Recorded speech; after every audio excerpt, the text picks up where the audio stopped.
Hey everyone, and welcome to Chef AJ Live. I'm your host, Chef AJ, and this is where I introduce you to amazing people like you who are doing great things in the world that I think you should know about. My guest today is Dr. Leigh Ettinger, and he's going to be talking about pediatric obesity and whether or not a plant-based diet can help.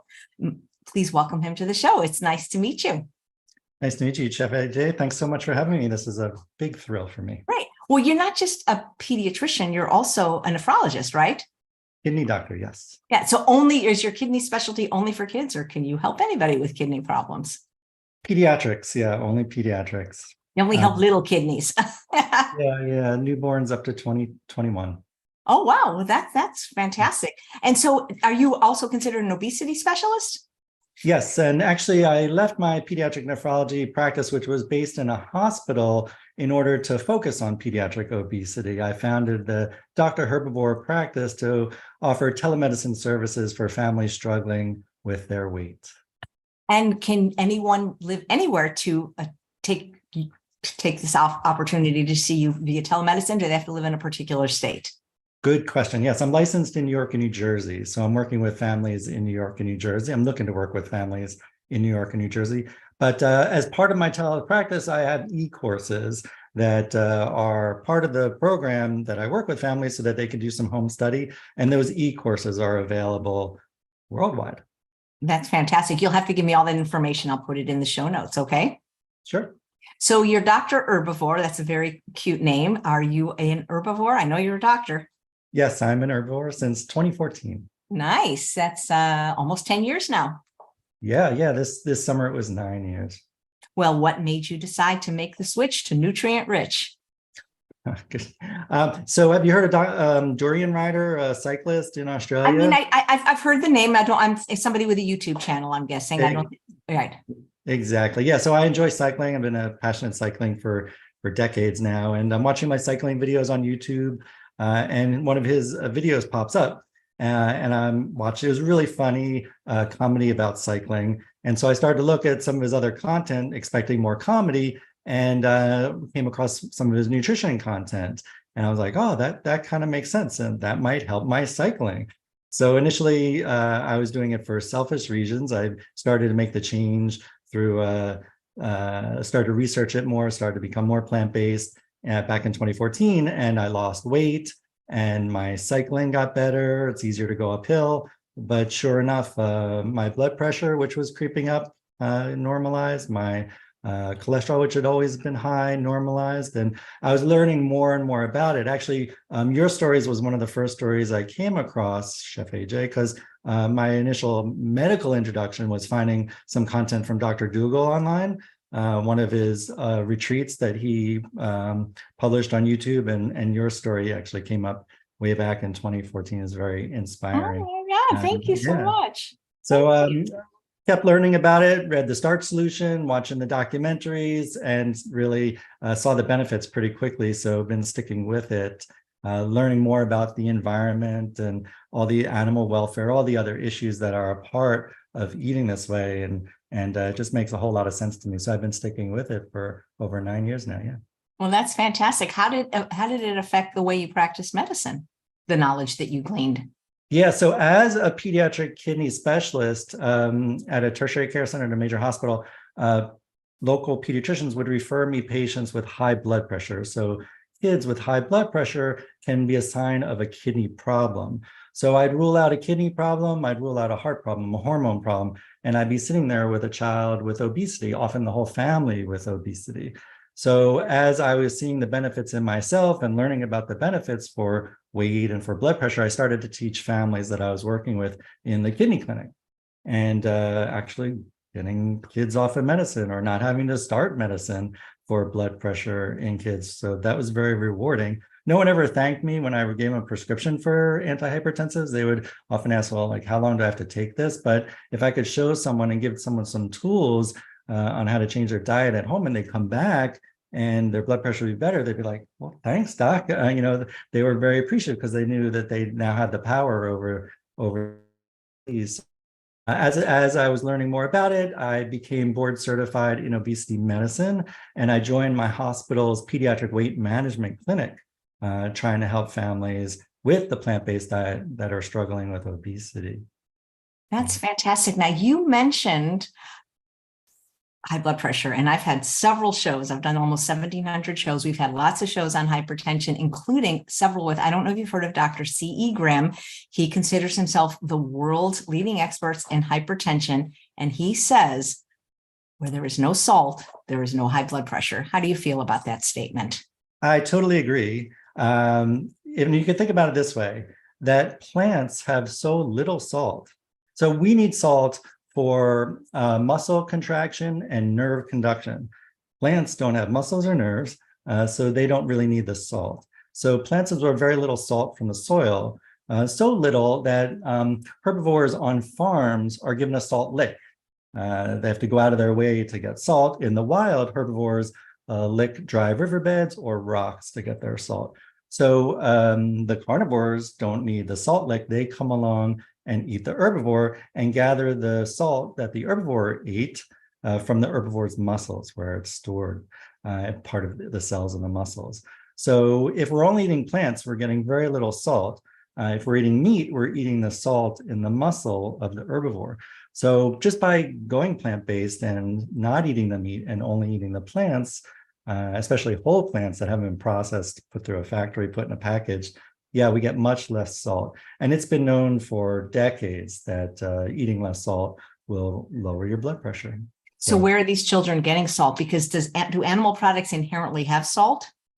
Yes, because the salt is from the muscle of the animal product. So they're getting a large amount of salt from that. Also, cheese is a really big contributor to salt in the standard American diet. But people talk about chips and soups and things like that, but just about any package that you take off the shelf has some salt in it, perhaps. Salt is a preservative, salt is flavorful for us. So the food companies, I think, have latched onto this, infusing salt into our foods to make us buy more cereal. Even breakfast cereals have a tremendous amount of salt. So just switching out a breakfast cereal for a fruit smoothie or oatmeal or something like that can really reduce the salt content of your day. Yeah. Have you ever in your practice seen an overweight or an obese child where the parents were not themselves overweight or obese? Yes, that does happen. Usually, like you're bringing up, there's a high correlation that if a parent or both parents have obesity, then there's like a 70 to 80% chance that the child will have obesity too. But yeah, certainly there are times when the child has obesity and the parent does not. That happens. And how does that happen then? I mean, we're talking biological child, not an adopted child. Sure. Well, I think we're in a situation of evolutionary mismatch, so that we evolved or were designed, if you will, at a time when calories were very scarce. And all of our senses are geared towards seeking out calories. And our reward centers of our brain like it very much when we find higher and higher calories, because it means we're going to survive another day. So this mechanism, this adaptation that we have to our environment has helped us over the hundreds of thousands of years that we've been wandering this planet. But most of that time we were in search of calories, but now calories are easily within reach. And so this mechanism of seeking out calories and rewarding ourselves for finding calories in our brains has now become problematic, that there's just so many calories around that in the past that helped us, but now is starting to hurt us. So I don't think it's anyone's fault, especially a child. And then also, if you think about the parent, as a parent, I'm a parent of 3, I have an evolutionary urge to feed and maybe even overfeed my children in order to help them survive any upcoming famine. But the famines aren't coming these days. And so even though I have this evolutionary urge to feed my child has this evolutionary urge to eat as many calories as possible. It's just the fact that we have too many calories easily available these days. And that's why we're struggling with the obesity epidemic. Yeah. How do you feel about the type of food that's in general served in schools to children, if you call it food? Yeah, that's a big problem. Yeah, certainly So much dairy is by the federal government is needs to be served in the school cafeterias, and the processed foods. It's just cost savings. And yeah, it's really disappointing looking at that food. And then, it's no wonder we have epidemics of obesity and now hypertension in kids and things like that. It's very disappointing. But I've been hearing about various states like Illinois and New York State have been changing the foods served in schools and are making new policies about healthier foods in schools. So I'm hoping that some progress is being made. Well, you live in New York and they have a Yeah. mayor that's really trying to promote plant-based eating.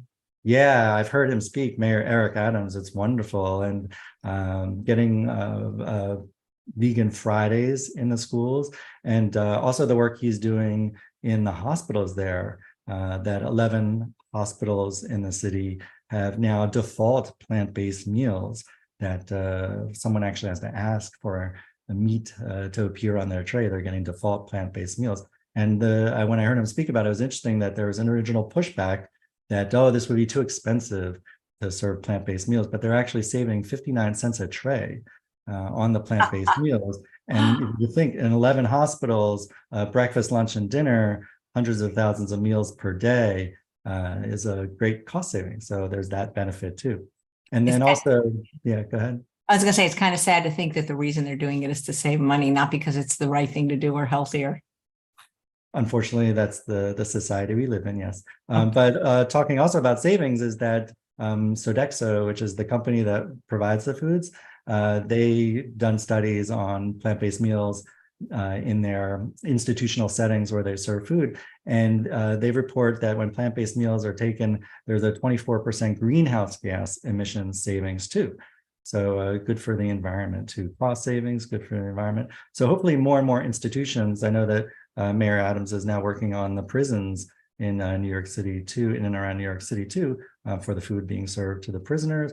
Yeah, so hopefully more and more institutions will adopt this, if not for the health benefits, but then also for the environmental and cost savings benefits. Yeah, fantastic. When we were communicating by email before came on the show, you were mentioning you enjoy when I have Dr. Lyle on, and you talked about the pleasure trap. You said you had something that you call the parent trap. What is that? Yeah. Well, like I described before, as Dr. Lau describes the pleasure trap, that the reward centers of our brain reward us for these pleasurable foods. I kind of made my own little thought in there, the contribution to the pleasure trap, and I called it the parent trap. Yeah, as I said before, as parents, I want to feed or even overfeed my children. So that may be contributing to the obesity epidemic for kids too, that this survival mechanism that helped us is now perhaps hurting us. So yeah, that was my little contribution to Dr. Lyle's pleasure trap, is maybe we could add a little footnote about a parent trap too. So I don't know what the statistics are exactly, because Dr. Furman says they're wrong because they skewed BMI to make people seem not overweight when they are, but something like over 70%, or maybe it's 75% of people are overweight or obese. How many of those are children? That's the adults criteria, the adult statistics. But in kids, it's 19%. So from age 2 to 19, that demographic. And unfortunately, some race ethnicities are having more obesity. Some socioeconomic classes are having more obesity. So even that 19% doesn't tell the whole story. I think like Hispanic American teenagers, it's up around 26%. So yeah, there's a growing problem, and this is decade after decade increasing. And even the early statistics, the early data out of the epidemic shows that it was worsening. When people couldn't go to the gym, when people were stuck at home, when people were eating perhaps because of the stress of the situation. So yeah, we have a problem here. Wow. So you're saying it's about 1 in 5. I don't know why I heard it was 1 in 3, or is that for obese or just overweight? Are there more overweight children than obese children? Yes. Yeah. So overweight is greater than the 85th percentile, and obese is greater than the 95th percentile. So it's a bell curve, and a line was drawn when you classify someone as with overweight or with obesity. And yeah, so down the bell curve, the with obesity is a smaller portion. You know, it's interesting because you say with obesity. I learned very on that you cannot call somebody obese. You say they have obesity. Right. So in 2013, the American Medical Association recognized that obesity is a disease. And so person first language, rather than saying something like the diabetic person, you say the person with diabetes. So rather than saying the obese person, you say the person with obesity. So it's something that they have. It doesn't define them. It doesn't characterize them. It's just something like someone with cancer. You wouldn't say the cancerous person. Oh, that's. I mean, it's not funny. So, not funny. Language Yeah. part is. I But see. language is, yes, these days language is important. So recognizing that this is something that the person has and is not their fault. It's the evolutionary mismatch we're in. It's the genes that they perhaps carry. So that's the considered the politer way to. Right, because you're not allowed to use the F word anymore unless you're Dr. McDougall. Right. Yeah. That's not considered appropriate. Right. So if a child is overweight or obese, statistically, are they more likely to become an adult that is overweight or obese? Yeah, there's past thoughts that kids would outgrow their obesity, but there's been two studies that looked at toddlers with obesity and saw that 85% of them as teenagers would have obesity also. And then there's another study of teenagers looking at them when they were in their 30s. And again, 90% of teenagers with obesity will still have obesity in their 30s. And if you think about that, those were studies over decades. So that was looking at a cohort of patients from 30 years ago. And the obesity epidemic has only gotten worse. So I would say that, yes, there is now a very high chance that a child or teenager with obesity will still have obesity as an adult. Right. It doesn't get any easier as you get older, to solve the problem. Yes. Yeah. Oh, how do you feel about gastric bypass surgery for children? Yeah. So I've had patients that have done it. It can be appropriate. This was some of the shock that came out of the January 2023 American Academy of Pediatric guidelines that I'll be talking about that recommended bariatric surgery for teenagers with severe obesity. Yeah, it is a tool. There are studies that show that it's considered safe and effective even for teenagers. So it can be a tool for someone either who's not able or not willing to change their diet and lifestyle. And so yeah, we'll see over time, but the initial responses have been good. And yeah, it's one tool in the toolbox. But are there any long-term studies with children having had bariatric surgery if they maintain the weight loss? Because in adults, many of them don't. If they never learn how to eat, how does just making their stomach mechanically smaller help them? The longest term studies have been about 10 years.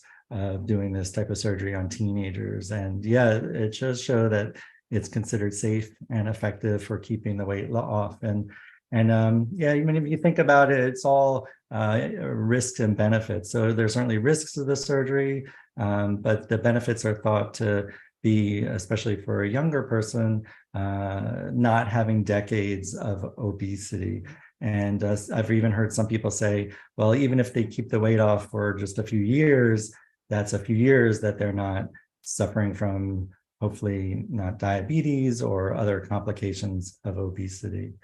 So yeah, for some kids, it's better for them to get the weight off. We worry about the long-term consequences that obesity can cause over 200 various diseases. But even for the child, yeah, we're worried about them developing diabetes or heart disease, but that may be decades away. Even the child with obesity is at a high risk of having problems like today, right now. For example, 60% of children with obesity also have sleep apnea. So if they're not getting a good night's sleep, that's been shown actually to affect their schooling, that they're not going to be able to perform as well the next day on test performance and attention. So these are the kind of reasons why we want to help someone with obesity as a teenager and not put it off for years or decades. And as we discussed, it's not likely to go away on its own. And secondly, there are issues that can be affecting the child right now. Also growth, that the child's hips and knees can be affected by carrying around that extra weight. So lots of reasons to be more aggressive. And this is why the American Academy of Pediatrics issued their new clinical practice guidelines to no longer be doing watchful waiting. Now it's time to intervene, whether that's with surgery as was described, or as I would hope, lifestyle changes. Have you had success with any of your patients just adopting a diet without resorting to any kind of drugs or surgery? Yes, honestly, it's rare. It's hard. Often you have to get the whole family to buy in. We don't want to make one child feel different, that they're getting a different plate at dinner time, or that they can't eat what their siblings are eating. So it's more likely to lead to successful outcomes if the whole family is along with the lifestyle changes. Wow. But it's hard. It's not easy.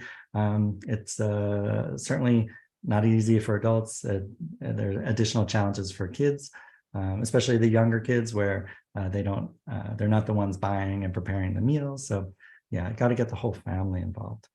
Yeah. What about your family? Are they herbivores too? For the most part, yes.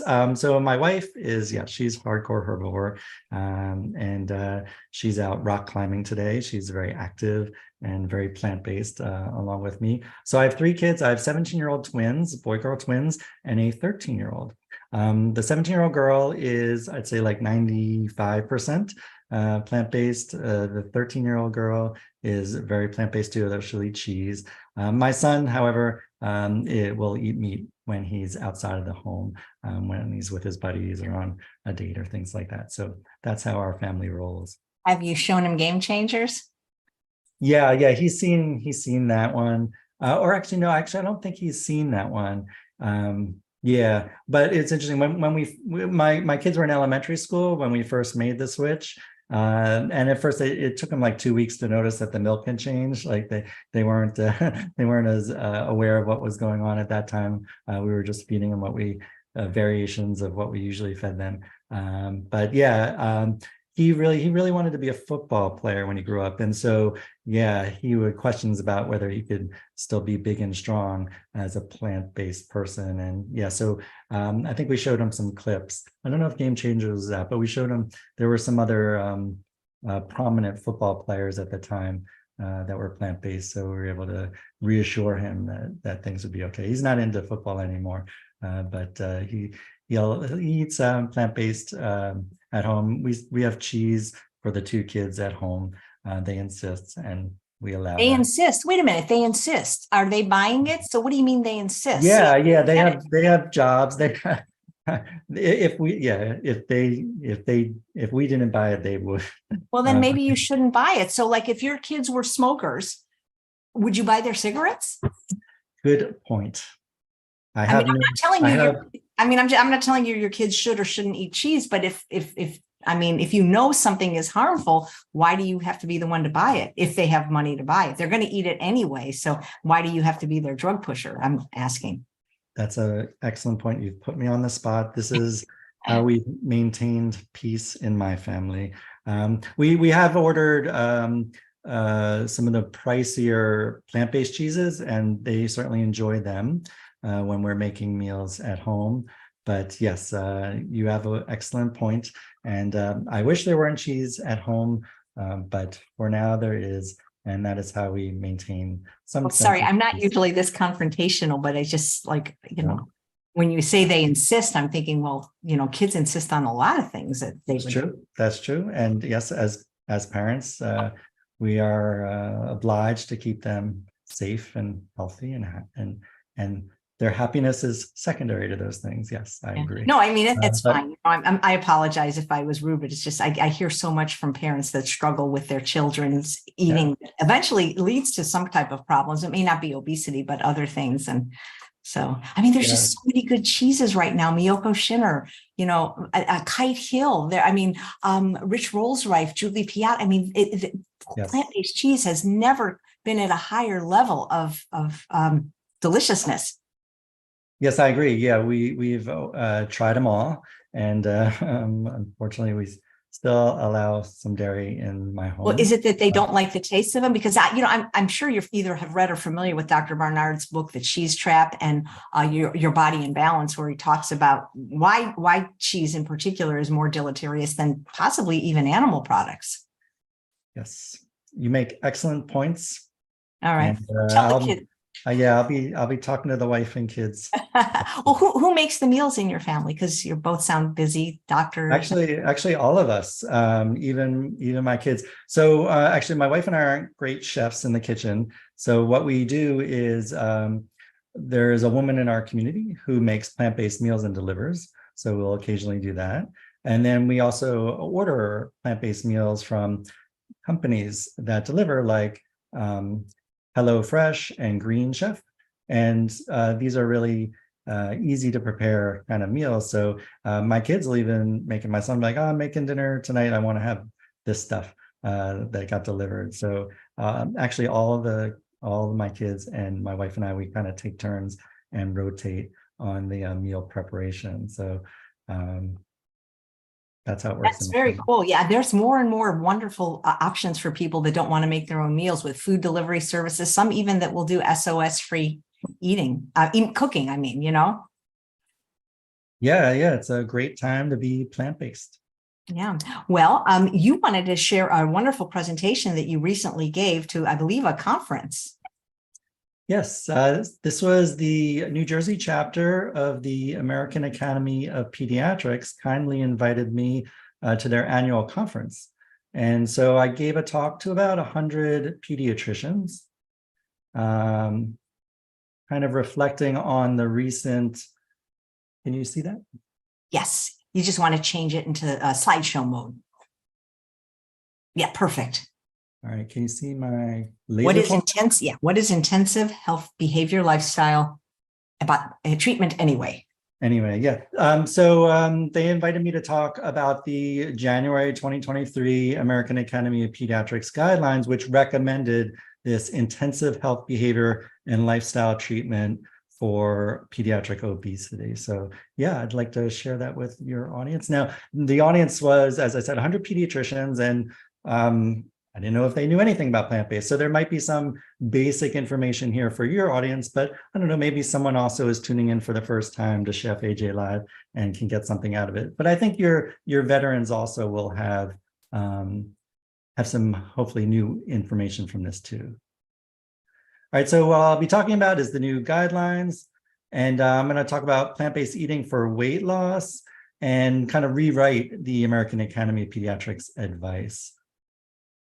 So the clinical practice guidelines provide this algorithm, which starts with screening for pediatric obesity. Again, these are instructions from the American Academy of Pediatrics to the 60,000 pediatricians in the country as to how to evaluate and manage pediatric obesity. So there's a diagnosis, which, as I mentioned before, overweight is this 85th to 95th percentile for body mass index, and then obesity is greater than the 95th percentile. How to evaluate pediatric obesity, what kind of blood test to order, and then this treatment category of what to do when you find pediatric obesity. So the guidance says that the pediatrician should treat overweight and obesity and the comorbidities, so like diabetes or hypertension, concurrently, following the principles of the medical home and the chronic care model, using a family-centered and non-stigmatizing approach that acknowledges the obesity's biologic, social, and structural drivers. So as you can see here, for overweight and people with obesity, motivational interviewing is for all ages. So that's a technique of talking with families that doctors are trained in as to kind of assess their motivation to make changes. Where are they on the spectrum of contemplating changes or enacting changes, or maybe slipping back on changes and wanting to get started again.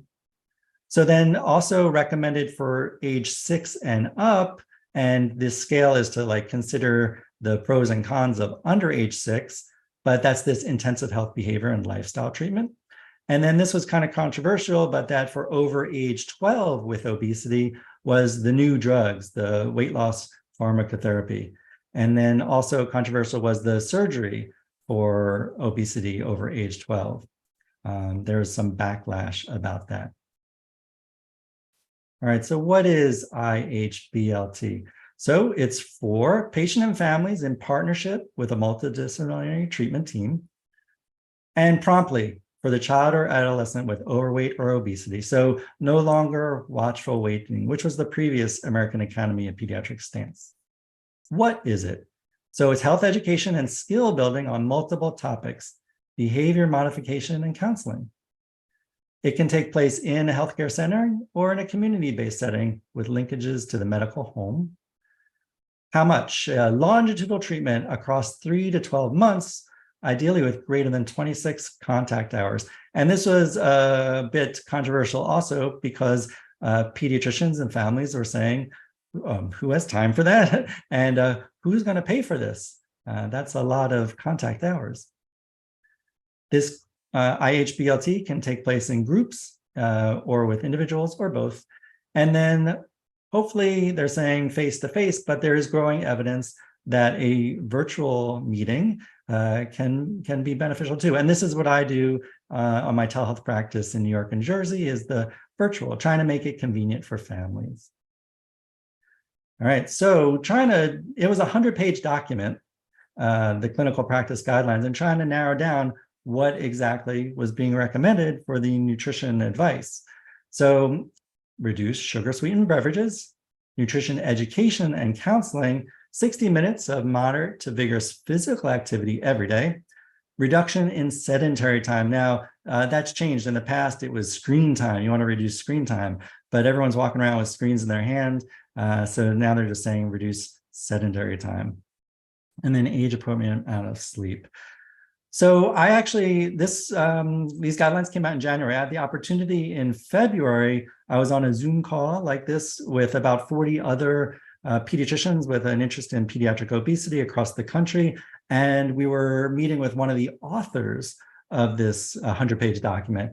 And I asked her, I was like, well, you know, since I was a kid, people have been saying reduce sugar-sweetened beverages and get more exercise. So why do you think now that this is going to work? It doesn't seem to have been working for the past several decades.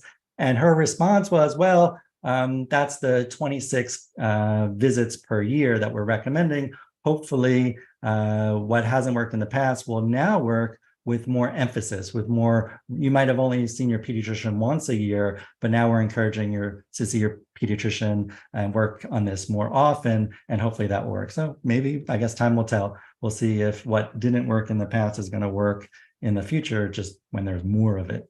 And then the other question from her was, that I had for her was, what is the nutrition education? The document is very vague about what that should be beyond this measure reducing sugar-sweetened beverages. And her admission was that there really aren't studies that show the ideal diet, the ideal eating plan for someone, for a teenager, for a 6-year-old, to help them lose weight.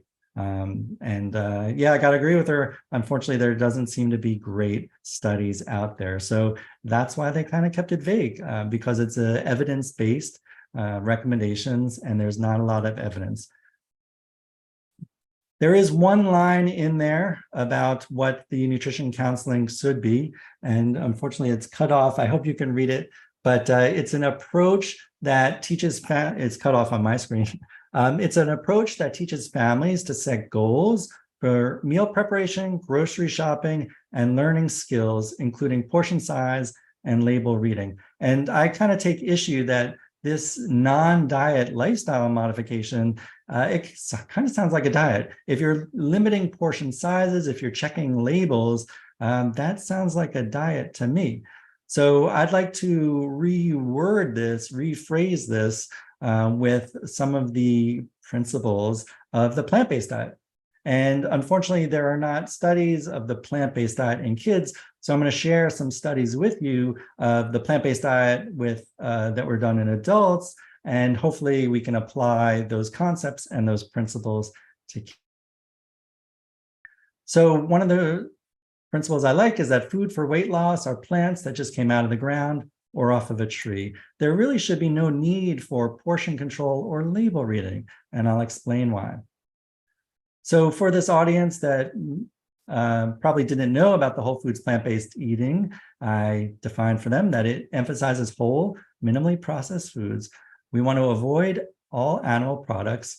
Really, all the calories eaten are from plants. We don't need the calories and the nutrients to go through the animal and then us eat the animal. We go directly to the source. And excluding refined foods like added sugars and processed oils. And that really differentiates the concept of whole foods plant-based eating from vegan.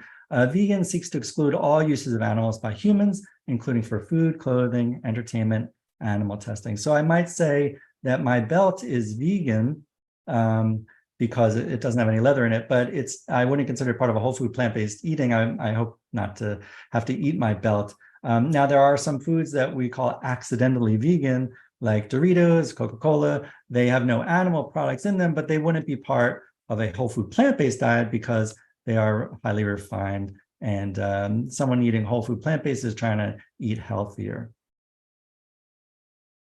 So the concept that I like from Jeff Novick, a registered dietitian, is this calorie density scale. And it really is based on the fact that people eat about the same weight of food every day. It's determined by the size of your stomach and satiety hormones.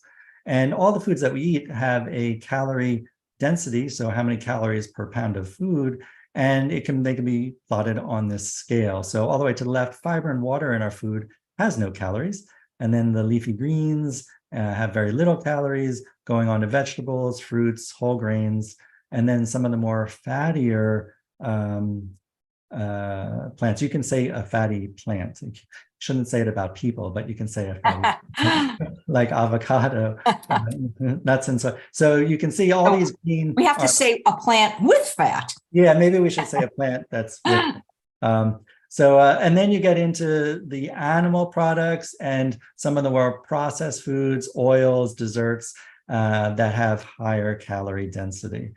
So when I look at a sandwich, a deli sandwich like this, I can plot the various ingredients here on the scale. So like the whole grain bread would be around here, the lettuce, onions, and tomato would be down here, the deli meat over here, and the cheese over here. So in order to make this a lower calorie density meal and plant-based, we can look at something like this, which is taking out the meat and the cheese and filling it up with more veggies. And now everything is over here on the side.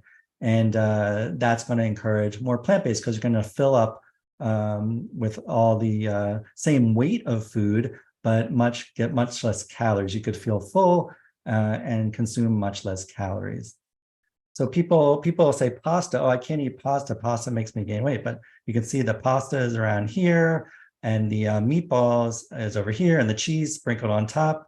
And people put a lot more cheese on it than that is over here. The spaghetti sauce can really vary depending on what's in it, how much high fructose corn syrup or veggies or meat is in the spaghetti sauce. So that really varies. But I can make this pasta into a lower calorie density meal by taking the meatballs off, taking the cheese off, and filling it up, making it more like a pasta salad.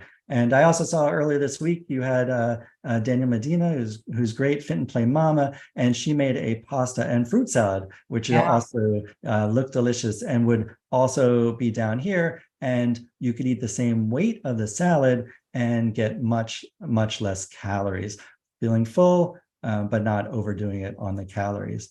So for viewers at home, you might be grabbing your pasta box and saying, wait a second, looking at the pasta, it looks like the pasta actually has a tremendous amount of calories. Going back a slide, it seems like I said the pasta was down here, but it seems like the pasta could be even more calorie dense than the meatball, right?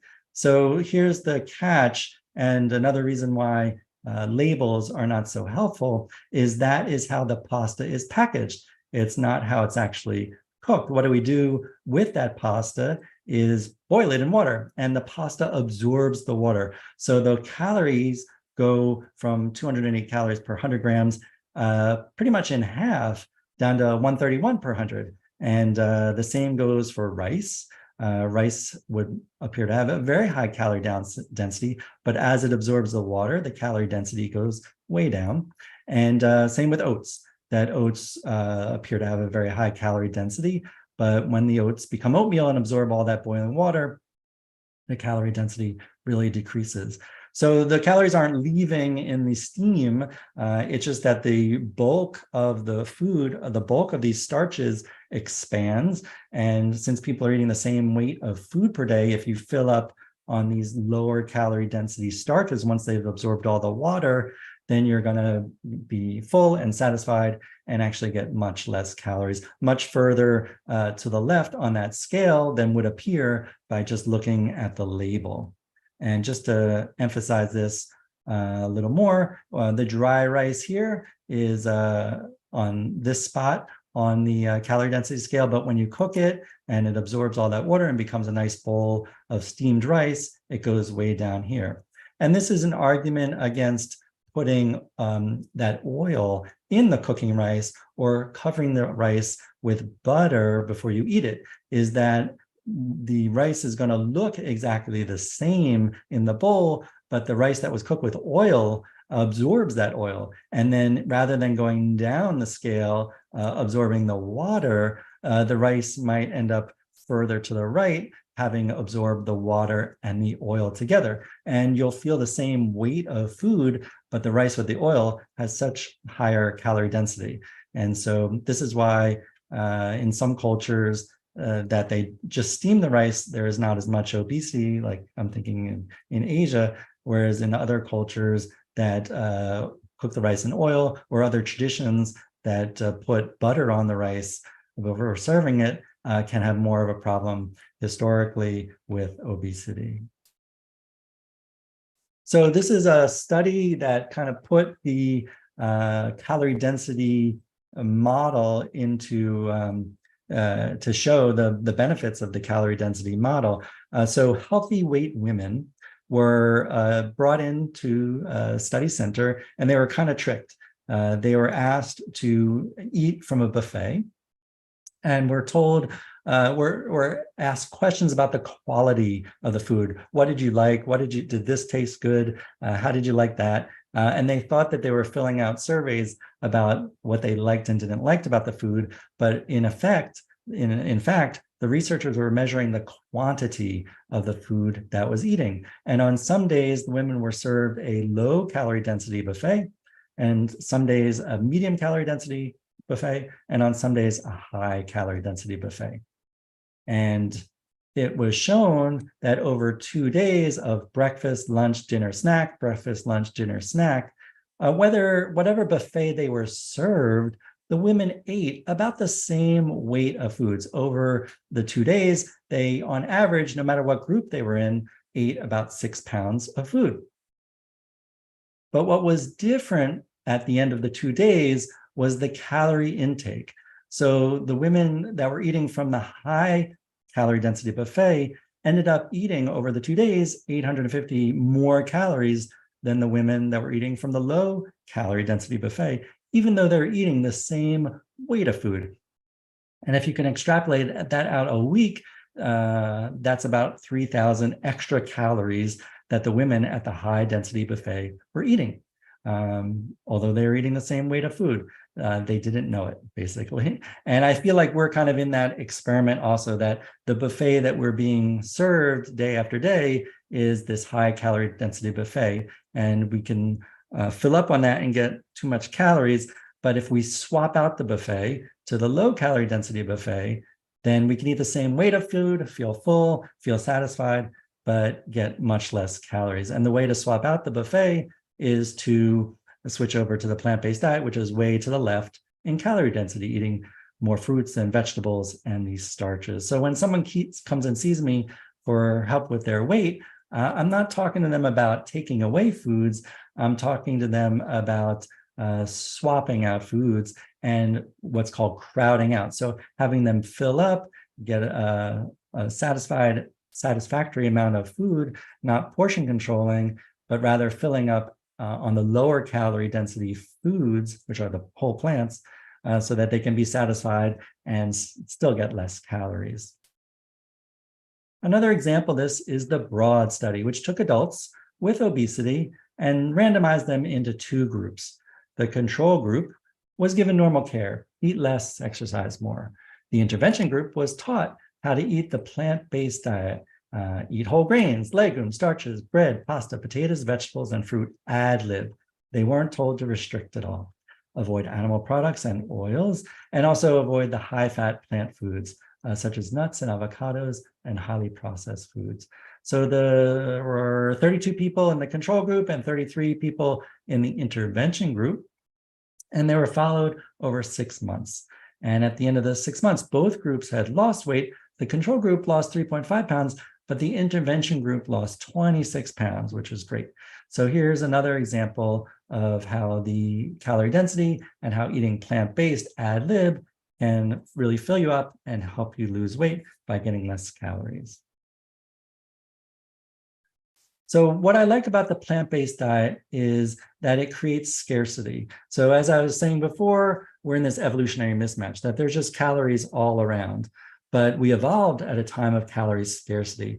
So when we're finding foods in the supermarket without labels, we ignore whole aisles of the supermarket that don't have whole food plant-based. So all of a sudden our supermarket has much less square footage. The path that we go through to do our shopping has much less options. And so we've created scarcity again and more matching our environment from 100,000 years ago, for example.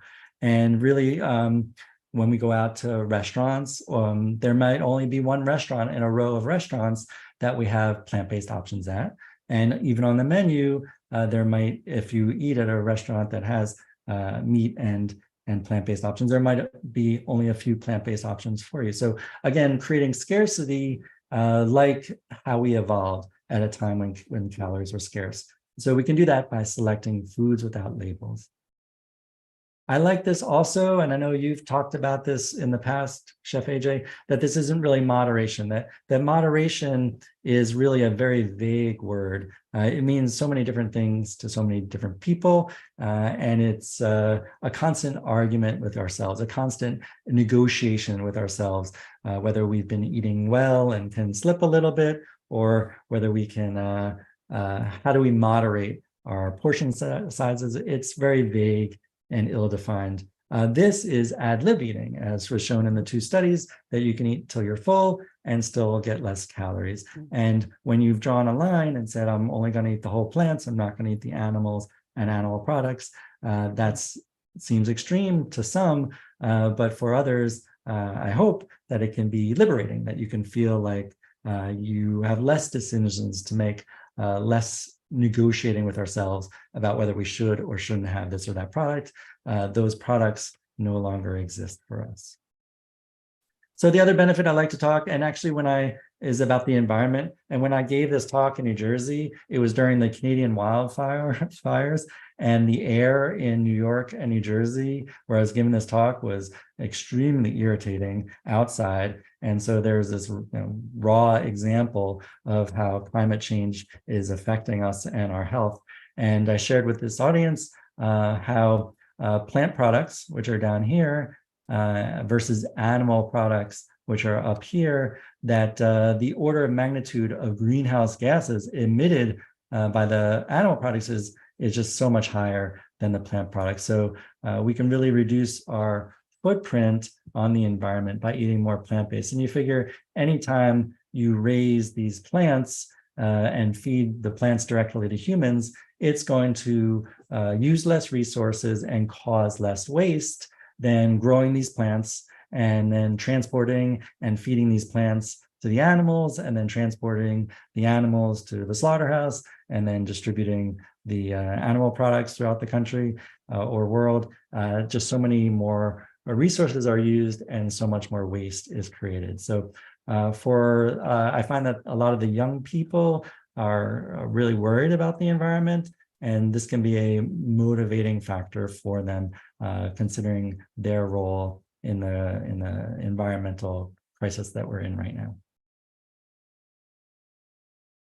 Medical Society Consortium on Climate Health is a group of national physician groups like the American Academy of Pediatrics, and there's about a dozen other groups from national medical societies, and they got together to make a recommendation for how to help the climate and how to help health.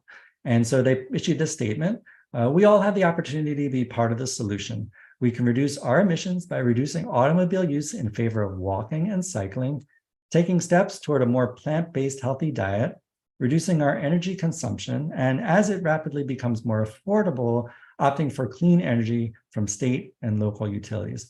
So the American Academy of Pediatrics, they contributed to this statement. So I thought I would take this statement and adapt it for the clinical practice guidelines for obesity. Why not? They've already agreed to this statement. Let's adapt this statement for the clinical practice guidelines. So I rewrote it as, we all have the opportunity to be part of the solution. We can reduce childhood obesity by reducing automobile use in favor of walking and cycling, taking steps towards a more plant-based healthy diet, reducing animal consumption, and drinking water from local utilities.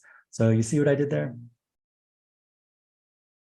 And I would change this statement that was in the 100-page document to reflect the studies and the consortium, the thinking about the environment statements, and say that the nutrition counseling should be a non-diet lifestyle modification approach that teaches families to set goals for meal preparation, grocery shopping, and learning skills, including portion size and label reading. Let's change that to fill up on whole plants and that have no labels. And that was the conclusion of my talk. And this is how you can find me. I go by Dr. Herbivore because I'm trying to help families be more plant-based. Nice. I love your little zebra logo. And it's got Thank that little you. symbol. Who designed that? That's really cool. And it looks like that's the snake, the medicine symbol, the medical symbol. Yeah, I designed it with the help. I kind of had a vision of incorporating the zebra because it's an herbivore. And this is the rod of Aesclipus, which was a classic symbol for medicine. And so I wanted the Dr. Herbivore kind of symbol. I had an inkling of what I wanted, and I worked with a logo company to craft it. I think they did a good job of creating my vision. So yeah, it's really beautiful. Thank you. At first, I didn't notice the medical symbol, and it looked just like a zebra. But I think that's really cool. Thanks. I'm going to scan your thing right now. I'm doing it right now and see where it takes me. Yeah. See. Yeah, very cool. Took me right to your website. Oh, good. I'm glad it works. Yeah. And I put those links in the show note. I found your website. I found your Instagram, your Facebook, your LinkedIn. And actually, I found another link to some courses. Do you want to talk about those? And do you want to stop the screen share so you can be bigger again? Yes. I can do it for you there you go. I appreciate you mentioning calorie density. You're speaking my language. I think that's just one of the most beautiful things about the plant-based diet is that it just naturally is low. I mean, unless you're just pounding down, the olive oil, which isn't a whole food anyway, it's just naturally low in calorie density and high in nutrient density. So it's just a win-win. Right.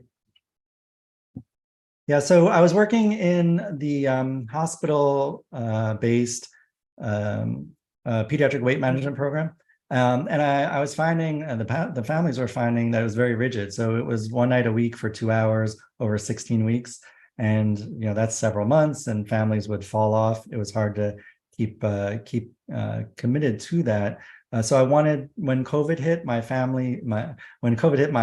hospital pivoted to telemedicine. So I was doing the pediatric kidney disease and the pediatric obesity via telehealth. And the families were loving it. It's a great way to not have to drive to the office and sit in a waiting room. And I liked it because I was able to see the home environment, and I was doing surprise kitchen tours, asking the families to show me what they had in their fridge. Not that I was cataloging everything, but it's just interesting their reactions, like, oh, look, Dr. Ettinger, look at all my fruits and vegetables, or, oh, Dr. Ettinger, I'm not going to show you what's in this cabinet, kind of thing. Yeah, so 2021, I decided to leave that practice and found my own Dr. Herbivore practice to try to take the telehealth aspect and be more flexible, so that it wasn't a rigid program and I could work with families. And part of the flexibility was creating these e-courses so that families could, I was repeating stuff a lot, and also try and help them visualize the content and show the studies and show things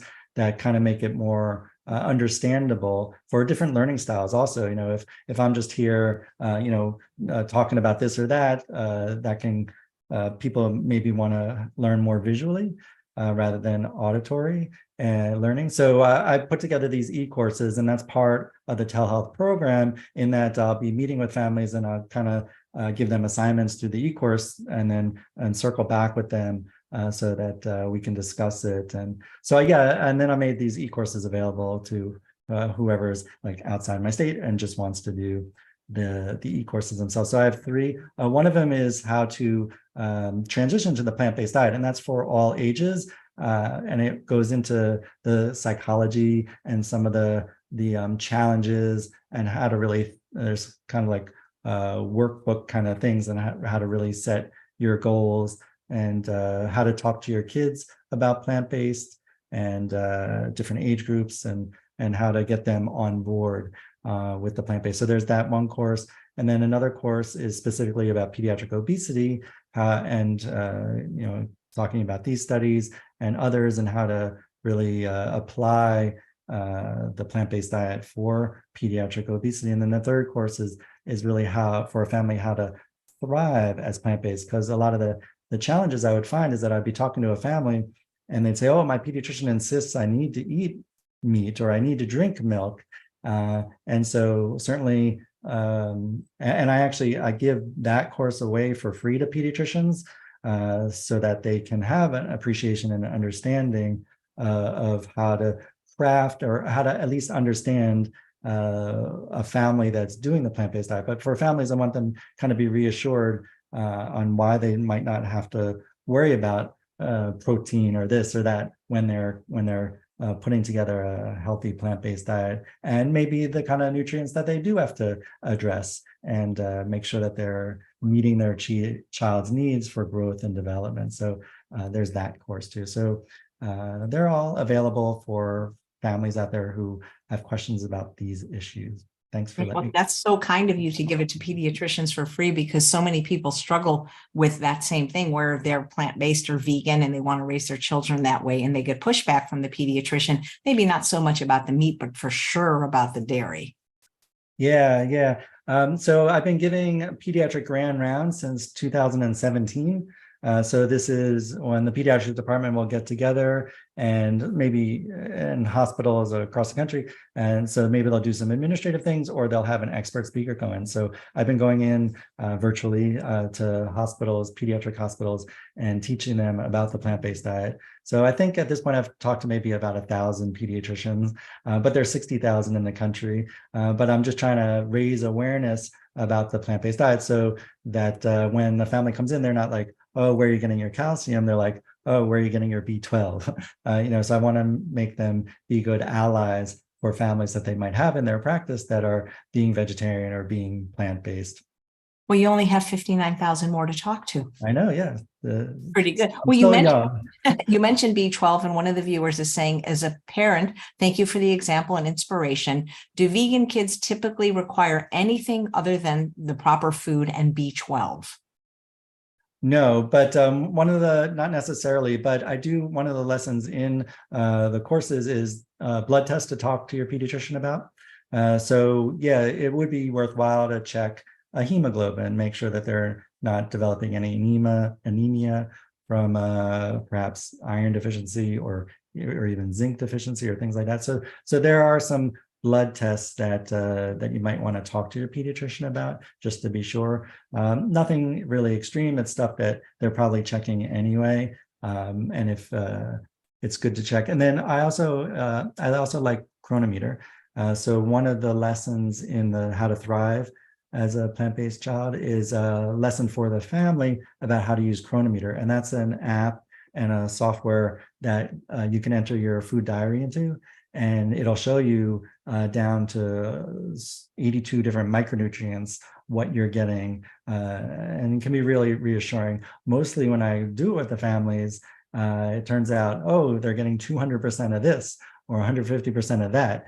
Families are often surprised how much extra stuff they're actually getting. We're marketed to, oh, we need this vitamin, oh, we need this protein supplement, we need that kind of to ensure that we're getting enough of stuff. But when you really break it down with Chronometer, we're getting more than enough of a lot of stuff. And the problem in this country is more overconsumption than deficits of things. So that can be reassuring to a family too. I like to, when you work with me, it's for, that's a 12-week program for pediatric obesity. But I really want to give you the tools, like knowing how to use the Chronometer, so that going forward, you can continue to reassure yourself and check up on things, and don't need doctors. So. Are your courses delivered, like, are they evergreen, or is there a start and stop date? And are you live in any of the courses, like for people to ask questions? So how are they delivered? Right. Yeah, you just order it once and then you have lifetime access. And I've even updated the courses. For example, Chronometer changed their user interface last year. So I changed the lessons regarding Chronometer to reflect the new user interface. So yeah, and I send out a message when I update stuff. And I also, there's opportunities for feedback on the course. So if there's another topic that would be of interest, or another area that is confusing, then I ask for feedback so that people can help evolve the course. But yeah, I'm not live in any courses, again, because I'm only licensed in New York and New Jersey. So I don't want to give the impression that I'm giving medical advice outside of those states. And there's actually like a disclaimer at the start, like, this is for information purposes only. Please discuss this with your doctor who knows you best. Yeah, I'm trying to help the families out there that are looking for resources that want to raise their kids properly with the plant-based diet. Great. Well, thank you. You mentioned about gastric bypass surgery in children. I know in adults, there's this, because Dr. Lyle actually does this, they have to see some kind of a psychologist to make sure that they're a good candidate. Do children go through that process as well? It's varied. Yeah, it's varied. They're working predominantly with adult gastric bypass surgeons. There's no, I'm not aware of any specific, because this is like a new recommendation. So there's no surgeon out there that just does the pediatric cases. So often you'll be teenagers in the adult kind of realm. So yeah, I spoke to one doctor who does this surgery on kids, and she says she does about one a month. So the rest of her month is working on the adults, and then maybe one time a month she does someone under 18. But you'll be in with their adult dietitians and their adult psychologists, and you'll go through the adult program. I'm not aware of any specific pediatric program. So yeah, there is that psychological evaluation for sure as part of the workup and care before and after the surgery. But who knows, if this becomes more widespread, then there might be separate pediatric bariatric surgeons, and then they'll have their own kind of programs. It just seems that their body's still growing. So wouldn't it make sense to wait just a little bit till they reached their, Yeah, that's been studied, that often that the children with obesity, because they're so overnourished, that they grow quicker, that they reach their adult height kind of quicker. And a child's growth is going to be completed around 15 and a half when their growth plates fuse. And so the American Academy of Pediatrics said that it's okay to operate down to age 13, that they've probably, you can, there are ways to test if someone has more growth potential or if they've reached their maximum adult height. But that is a consideration, and it's just another variable that needs to be confirmed and addressed, that they're still, even though they've had the bariatric surgery, they're still getting adequate nutrition if they still have more growth to be done. But the hope is that it provides them decades of reduced risk for heart disease and diabetes and other obesity-related complications. But that's to be determined, right? It has not been studied long-term yet because they only recently started doing that. It just seems to me a bit extreme, especially given the presentation you showed with calorie density, with plates of pasta. I mean, my understanding is gastric bypass mechanically makes the stomach smaller, but if you eat in the manner you proposed, you're making the food bigger. You're getting the same effect, early satiety. And so I just can't figure out why someone wouldn't even just want to try this before having their body parts cut out. Right. Yeah, that's much more permanent. And this is more cost effective too. Those surgeries are costly for the healthcare system and for families. And yeah, there's a lot of, pros and cons to be weighed. So Susanna, who's watching live, says, what are your best suggestions for switching teens and young adults to a plant-based diet? Right. So I like to try to figure out what the child or the teen, the young adult is interested in. So if they're interested in the environment, encouraging them to watch documentary like Cowspiracy. But, the teen might necessarily not be worried about developing heart disease in a few decades, but they are aware of the environment. Or for the young athlete, getting them to watch a movie like Game Changers, or even there are musicians out there and actors that are big plant-based advocates. So really trying to figure out what they're into and trying to reach them on that level, on that channel, so that it can be hard for them to think about how they're going to be as an adult decades later with disease. But if you can tap into whatever they're passionate right now, then hopefully that they can find the motivation and reasoning to stick with it. I had one young lady who was cleaning up her parks on the weekends, local parks. And I was like, oh, that's great that you're doing that. Let's talk about how your food choices affect the environment globally. So things like that. Or if they're interested in music or a particular sport, I try to find someone in that genre or that sport who's plant-based and posting on social media and talking about the ethics or the environment or their health or sports performance. So really trying to understand what the teen is interested in. But if you okay, I know the person asking this question and she continues to buy the unhealthy food. So as long as it's in the person's environment, why would they ever change as long as they have access to the food in question? Because you talked about the pleasure trap. Right. Yeah, you said if the food's in the house, it's in the mouth, right? Yeah. Right. So trying to get the whole family on board is important. But it can be a struggle, especially with the teens, if they have their own car, if they have their own money from earning and can their travel and be out. So that's why I hope to find some kind of internal motivations also for when they're in the social situations. Absolutely. Well, that's my feeling is that just have your house the way you want it, unless they're paying rent, and what they do outside the house, that's I should be charging my kids who eat cheese rent then. Yeah, cheese. I love that cheese rent. Thank you so much, because I felt so bad about my comment and I've been sitting here stewing the whole time. But you just came up with a great idea, cheese rent. Cheese rent. Yes. Thank you. I was listening to some of the podcasts you did before the show, and you won a science fair project and you got $100. Tell me about that. That sounds really interesting, because I competed in science fairs and I never took first. Right. Oh yeah, you've done your homework. That's great. So I've had a long interest in high blood pressure. I did an 11th grade science project that got 4th place at the local science fair. And the science project was about hypertension and blood pressure. And I got a $5 prize.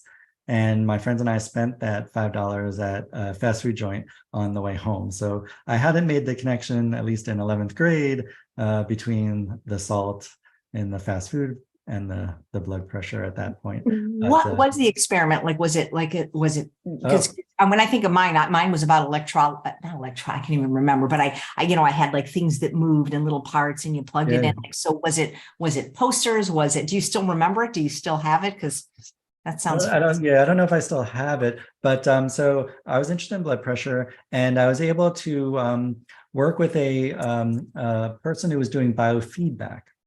So biofeedback is measuring some physiologic process and trying to change it through various techniques. So this particular project I did, I was measuring finger temperature.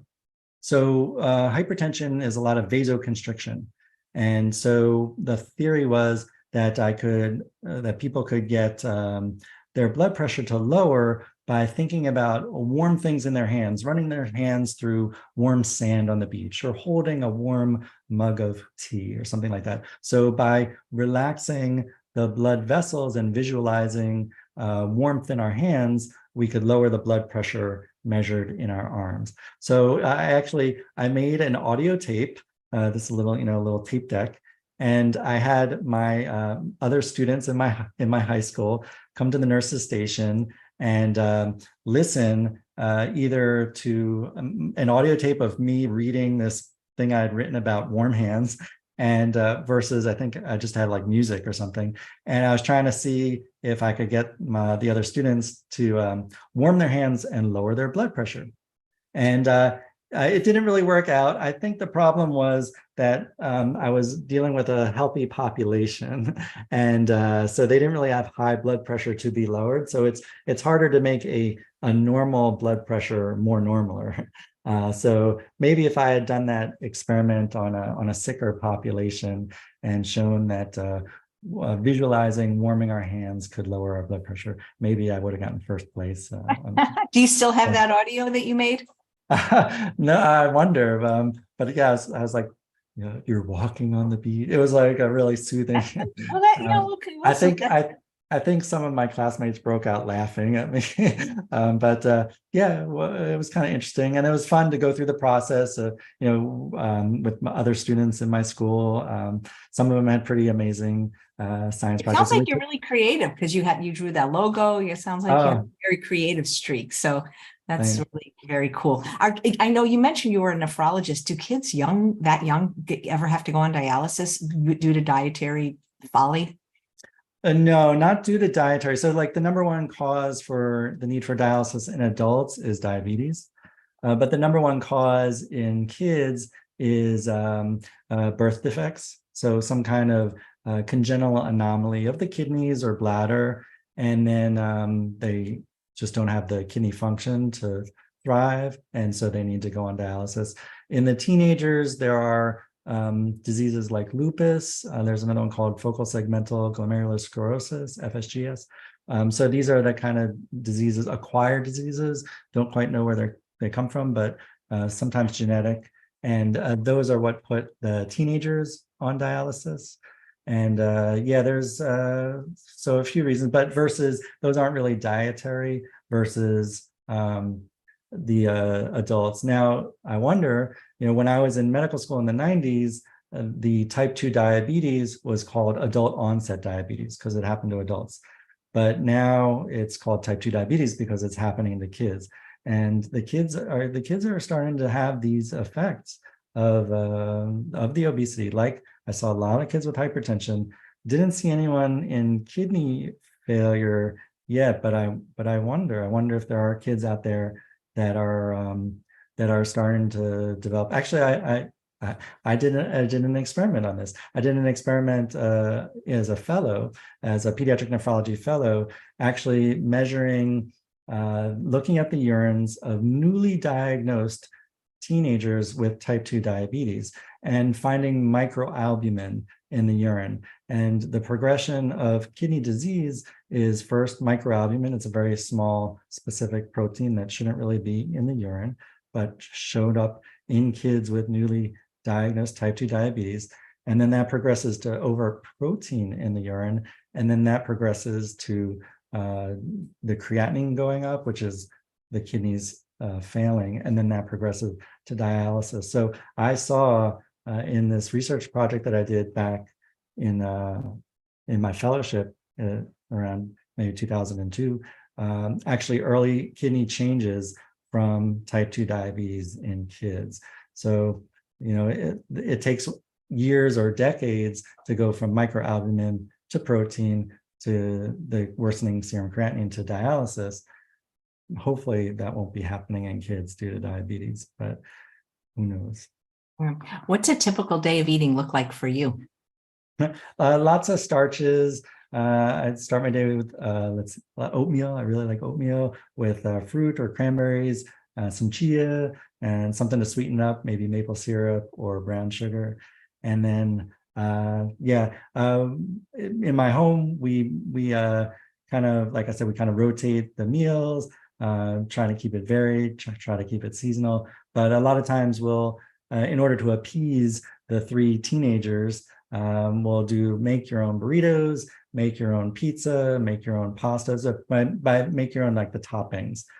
So this is a recommendation that I have also for kids with, for families with kids with varying tastes, is to really have rather than make one meal that some kids are going to reject. So we have the make your own burrito, and with the beans and the rice and the salsa. And in my home, there is Okay, we won't even. Or tomatoes. Actually, my daughter's a great gardener, so we have stuff from her garden. So, but that is a recommendation. But yeah, I like a lot of potatoes too.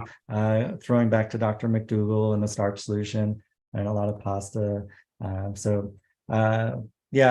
do eat more processed foods than I would. If anything, I would be better cutting back on that. I'm a very active cyclist. I enjoy cycling, as I said in the beginning. So I feel like sometimes I need more of the processed foods just to get some more calories in, because I'll go out on a bike ride and burn 2,000, 3,000 calories, and you can't really make that up with a potato. I do eat more of the processed foods, and my family is very active, so we don't have a problem with obesity. If we did, we'd cut back on the processed foods. Again, eating more along the sliding scale of the whole foods. Nice. Well, great. I was obese as a child, and I know it's not easy. And I think that's why I have such, empathy for kids or actually anybody, but kids especially, because I think about, I don't know if you're familiar, and I'm going to use the word, I know we're not supposed to use the word fat, but I'm quoting a quote, so I hope that's okay. But there is a well-known pediatrician in Santa Monica, pediatrician to the stars. I don't know if you ever heard of Dr. Jay Gordon. He's written many books. And one of the things he always said is, and I'm using a quote, so please don't admonish me. He says, this was like 20 years ago, he said a fat kid never has a good day at school. And he used to say that on television and stuff. And he didn't mean it in meanness. He meant it empathetically, that it's not easy being overweight or obese in general, but especially as a child. Yeah, and not just from the other kids. There have been studies that showed that it's the teachers that are making it more difficult for the kids with obesity. That there are studies that showed, surveys of teachers that show that their expectations are lower for a child with obesity about how they're going to do with new content, with this kind of test or that.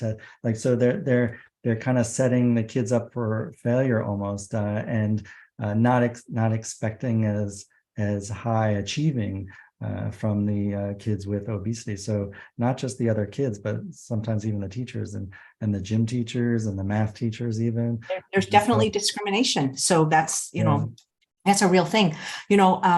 There's a movement called Health at Every Size, where people say and believe that it doesn't matter what your weight is. And I'm not here to argue that, but there are these cards you can buy now online where you hand them to your doctor and say, do not weigh me, that will shame me. So in a child, do you not weigh them? Do you just let it be? Or is that important information sometimes for a child to know their weight?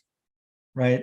Sometimes you'll have, in the clinics, we'll have the kids face back to their scale. So, you take the child's blood pressure and you don't necessarily announce it. Likewise, you can take the child's weight with their back to their scale so that they don't see it and it's not being announced. and that can be more comfortable for a child. And you look at other metrics like how the clothes are fitting and things like that. And there are other non-scale victories. Like one of the patients that I worked with, he was a lacrosse player, and he could never finish the 1 mile warm-up for the lacrosse practice. And then he started to be able to finish the 1 mile warm-up, the run. So there's other kind of non-scale victories that can be above and beyond just focusing on the number. And yeah, one of the concerns, and this is brought up in the clinical practice guidelines, is talking to a child about healthy eating going to encourage or trigger an eating disorder. And actually, there are studies that that's not likely to happen when handled appropriately, or about it or something like that. That can be more triggering. But when handled appropriately, actually studies have shown that it can reduce the risk of an eating disorder. For example, there was a study of tween girls, and it surveyed them as to what kind of unhealthy dieting behaviors they were doing, like skipping meals or over-exercising or even vomiting. And then these young girls went through a healthy eating program. And at the end, they were surveyed again. And after they had learned about healthy eating, that the risk of them doing these unhealthy habits was cut in half. So here's an example of discussing and presenting healthy eating as actually reducing the risk of eating disorders. And then I also like to talk about, there's something called the adolescent dieting scale, which looks at 8 criteria as to if someone is likely to be engaged. The more behaviors they're engaged in, the more likely they are to develop an eating disorder. And plant-based eating really only encourages 2 out of the 8. So the plant-based, it doesn't really fit with encouraging someone towards an eating disorder. And it doesn't seem like not talking about it is going to help. So, well, thank you so much for your work, and especially for giving that course away for free to pediatricians. Because, I do know some pediatricians, and how would they access that course? Would they just email you if they were interested, if they were a pediatrician? Yeah, they can email me and I give them an access code. That's fantastic. Do you know any of the other plant-based pediatricians like Dr. Yami and? Yes, yeah. Actually, had the pleasure. Can I plug another? Sure, of course. Anything plant-based you can plug here. Yeah, anything. All right. So Whole Communities is an online group that was founded by Dr. Campbell, and we have a forum there, and where we discuss how to help the community become more plant-based. It's not the kind of place to go looking for recipes or just discuss where you get your protein. It's people who are firmly plant-based and are looking for support and ideas and that kind of creative outlet for expanding the plant-based universe. And so I'm a moderator there, and we have guest speakers, and just maybe just few weeks ago, we had Dr. Yami come and talk to our group. So if you're interested in Whole Communities, I can give you a link for that. And happy to have people join. And there are plant-based doctors that come, as well as we talk about agriculture and soil health and the environment and everything kind of all around healthy plant-based lifestyle. So I'd like to plug that too, because I'm a moderator there, and it's a really wonderful group that we get some great discussions and great speakers like you mentioned, Dr. Yami. Great. Well, if you give me the link, I promise I can add anything you want to the show notes. All right. Yeah. Well, thank you. Thank you for a very informative presentation and for your work, Dr. Ettinger.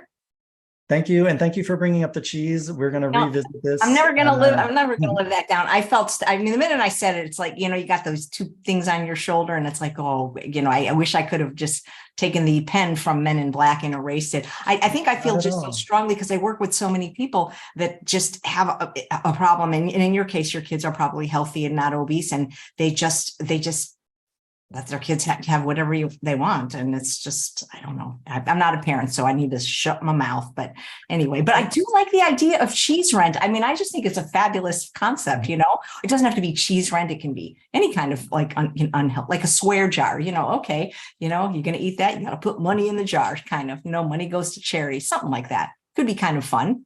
Well, I'm here to learn from you also. And here I am preaching about plant-based diet, and my kids are eating cheese.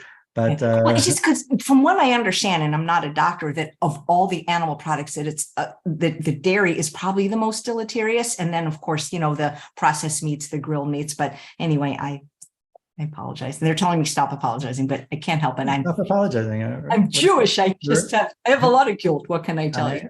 Anyway, you've given me a challenge, and that's but and that's the thing, when you're a stand-up comedian, sometimes stuff comes out your mouth. Steve Allen used to say that. He was a speaker at the college I graduated from. He said, one of the biggest problems is it comes out of my mouth before my brain has a chance to think about it. So it makes me good at comedy, but not so good at social things sometimes. But thank you so much. It was a great presentation, and thank you so much again. Thank you for having me. My pleasure. And thanks all of you for watching another episode of Chef AJ Live. Please come back at 8 a.m. tomorrow for Dr. Peter Rogers. He's going to have his greatest nutrition